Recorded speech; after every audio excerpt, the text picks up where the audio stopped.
สบายดีหมู่เพื่อนใน Facebook มื้อนี้จะมาแนะนำเรื่องวิธีการแต้มคิ้วที่ง่ายเนาะหลายๆคนนี่เข้าไปเบิ่งใน YouTube แล้วก็ฝึกแต้มคิ้วด้วยตัวเองก็มีปัญหาเรื่องของว่าแต้มคิ้วแนวใดให้ง่ายให้ไวหลายๆคนตัดปัญหาด้วยการที่ไปสักคิ้วเลยไปสักคิ้วดีๆอยู่วันๆนึงครับประหยัดเวลาเนาะคิ้วเฮาตื่นขึ้นมายามใดก็คิ้วเป๊ะตลอดเลยแต่จุดเสียที่ว่าจุดเสียที่ว่าเฮาบ่สามารถแก้ไขได้ก็คือเวลาเฮาไปสักคิ้วมาแล้วเฮาบ่สามารถที่จะมื้อนี้อารมณ์คิ้วเฮาอยากเป็นคนที่แบบค่อนข้างจะเซ็กซี่มื้อนี้เฮาอยากเป็นอารมณ์ที่แบบหวานๆหรือเป็นธรรมชาติเฮาบ่สามารถเฮ็ดจังซั่นได้เพราะฉะนั้นแล้วการสักคิ้วมันก็จะเฮ็ดให้หลายๆคนนั่นเกิดบางคนที่เกิดมีอาการเบื่อคิ้วเจ้าของเนาะก็มีมื้อนี้บ่เว้ายาวอยากจะมาแนะนำเรื่องวิธีการแต้มคิ้วที่ง่ายดายและเป็นธรรมชาติอุปกรณ์ก็ง่ายๆเลยอยากจะแนะนำอุปกรณ์แนวใดเนาะอุปกรณ์ก็มี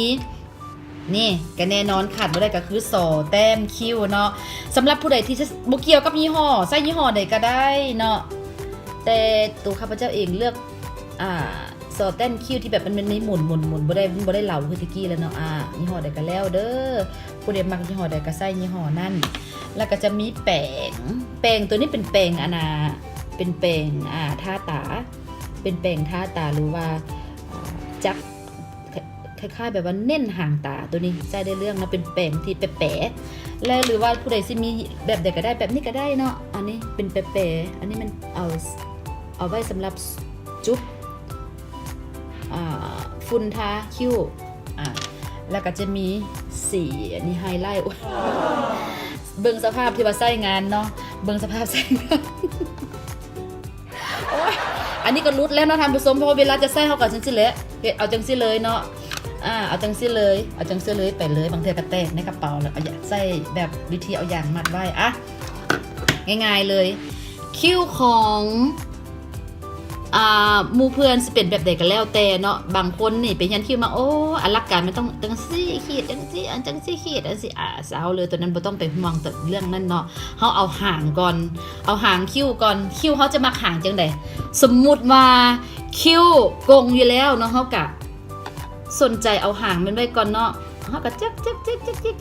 เอาหางไว้ก่อนจิกเอาหางไว้ก่อนเนาะเอาจิกเอาหางไว้ก่อนเป็นจังได๋ก็เลยเฮาจิกไม่ต้องไปสนใจว่ามันสิเป็นอะไรเนาะแต่ว่าบ่นางหางให้มันแหลมแล้วก็พอเนาะจิกไว้จังซี่หลังจากจิกห่างแล้วเนาะไว้คุณสอนคิ้วกับเว้าง่ายใส่แป้งตัวนี้ก็ได้นี่แป้งแหลมๆนี่เนาะจุ๊บเอาตัวนี้เอาเข้มเอาตัวเข้มๆนี่ก่อนเอาตัวเข้มๆนี่ก่อนเนาะเฮาก็จะมาจิกมาจิกห่างเพิ่มเติมเนาะแล้วเขาก็ตัวสีน้ำตาลอ่อนนี่สีน้ำตาลอ่อนมาจิกสะบนหัวเขาก็มาทารูปตามคิ้วเขาแหละแบบก็ประมาณสำนี่แหละหลังจากที่เขาเฮ็ดเรียบร้อยแล้วเนาะเขาก็ใส่ซอสที่เขาแต้มเมื่อกี้นี่แหละมาลืมคืนบัดนี้ลืมตามที่แบบว่าลืมคิ้วคืนตามที่ว่ามันมีห้องอยู่แล้วเมื่อกี้เจ้าเป็ดเฮ็ดมือตอนระยะขั้นตอนนี้มันเฮ็ดมือเบาๆเด้อเฮ็ดมือเบาๆเลยไม่ต้องไปเฮ็ดมือหนักหลายเอาเริ่มต้นตอนไหนที่มันเป็นคนนี้อันนั้นเลยบ่ได้เฮ็ดกับแป้ง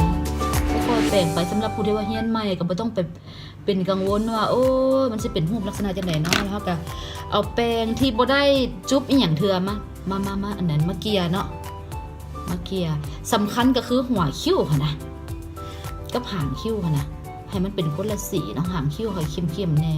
เป็นสีน้ำตาลเข้มหรือเป็นสีดำก็ได้เนาะแต่ว่าหัวคิ้วมันเป็นสีอ่อนๆอย่างส่วนมันดำคือหนุบไปน้ำกันก็พอละอันนี้ก็ปัดไปที่ซื้อเพื่อว่าให้มันกลมกลืนกันทอนี่เนาะสำหรับการแต้มคิ้วออกมาก็จะมีรูปคิ้วมาหลังแต้มกับหลังแต้มหลังมีคิ้วก่อนบ่มีคิ้วกับหลังมีคิ้วมันก็จะรูปหน้าเฮาก็จะคมออกมาแล้วก็แตกต่างกันเนาะตอนนี้ต้องขอบใจผู้สนับสนุนกับผ้าพันคอกับที่ต้องสาวมาไปเที่ยวประเทศญี่ปุ่นเอาผ้าพันคองามๆมาให้เนาะเพิ่นว่าเห็นโนมักใส่ผ้าพันคอว่าซั่นขอบใจหลายๆน้องนิ้งแนงนางเอกดอกจำปาบานเนาะพบกันใหม่ในคลิปหน้าสบายดี